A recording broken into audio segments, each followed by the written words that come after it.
When the earthquake hit, there were about 1,500 nonprofit workers like Rick living in Port-au-Prince. Some have harrowing stories, and Rick tonight has a harrowing story, and some did not make it. We lost a lot of people that day. The world focused on the UN and the collapse of the UN building. It also happened to the nonprofit community. I think we need to recognize those people who were there in country when the earthquake happened, who lost their lives. At the same time, as this horrendous thing happened, you have organizations, we have about 82 organizations in Haiti right now, several thousand people working. Some of these organizations have lost, or organizations whose staff have lost 80% of their housing. So imagine losing your house and then going to work, and your work is to hand out food or to provide medical care. And from day one, the type of work that IMA has been doing and other organizations and hospitals, and our focus has been, when does that international aid come in?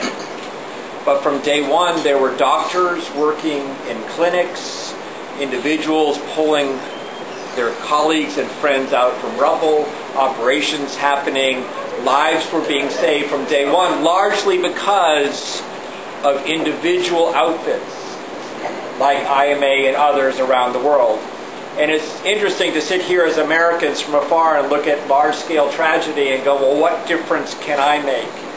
And I think one of the things that you see in Rick and the work that he's done is the choice that I may not be able to do much, but if I act, I could do something. And the reality is when you do act, you find you could do an awful lot.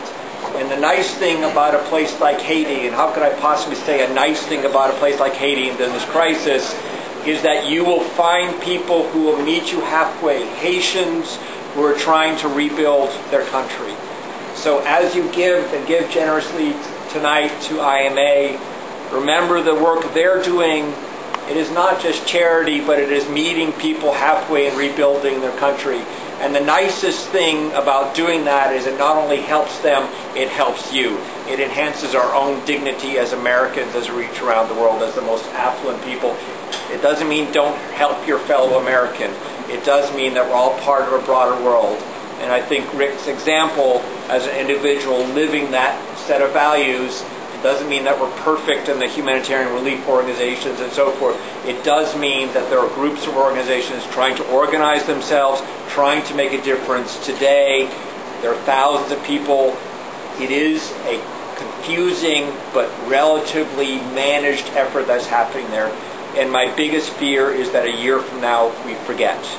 So I'm hoping that a year from now, those 4,000 schools that went down, that in some way we're going, let me remember that school and let me partner with that school or let me help with that health clinic. It's a long way to say that you have a very special person that you're honoring this evening, and a special person who, well before tragedy almost hit him, or tragedy did hit around him, was doing work that we should notice.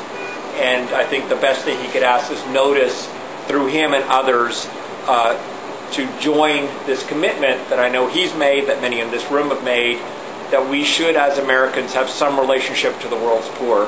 And Haiti is a great place to start. And thank you for the pleasure of being with this evening. Thanks.